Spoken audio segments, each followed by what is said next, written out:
दोस्तों नमस्कार, मैं हूं जय और आप देख रहे हैं जय न्यूज।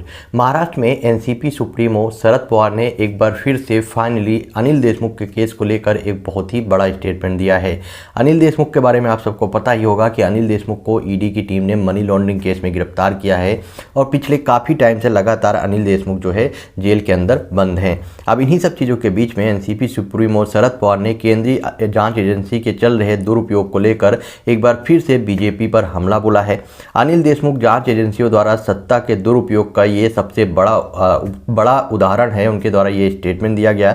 उनके द्वारा यह भी बोला गया कि पहली बार मैंने अपनी पूरी लाइफ में देखा है कि किसी व्यक्ति के घर पे 90 छापे पड़े हैं। मतलब कि एक बार में जो है 90 छापे किसी एक अकेले व्यक्ति के घर पे पड़े हैं। शरद पवार की तरफ से बोला गया कि एक तरफ आरोप और दूसरी तरफ छापेमारी से साफ है कि केंद्रीय तंत्र का दुरुपयोग हो रहा है और संसदीय लोकतंत्र की दृष्टि से यह प्रकाश शोभनीय है।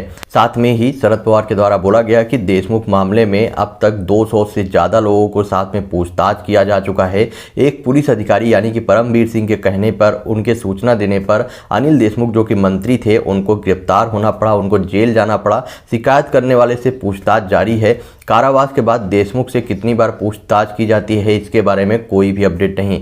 सत्ता का दुरुपयोग कैसे किया जाता है या इसका प्रतिष्ठित उदाहरण है। देशमुख के परिवार, रिश्तेदार, चार्टेड अकाउंटेंट, कर्मचारी, निजी सचिव और 95 अन्य लोगों पर छापेमारी की गई। 200 लोगों को बुलाकर पूछताछ किया गया, लेकिन उसके बावजूद भी अभी तक सेंट्रल एजेंसी को कुछ भी नहीं मिला। ऐसा सीधा शरद पवार के द्वारा बोला गया है और उनके द्वारा बोला गया है कि सेंट्रल एजेंसी के द्वारा जो कार्रवाई की जा रही है वो पूरी तरह से गलत है और इसका जो है पूरी तरह से अपने पावर का मिसयूज किया जा रहा है।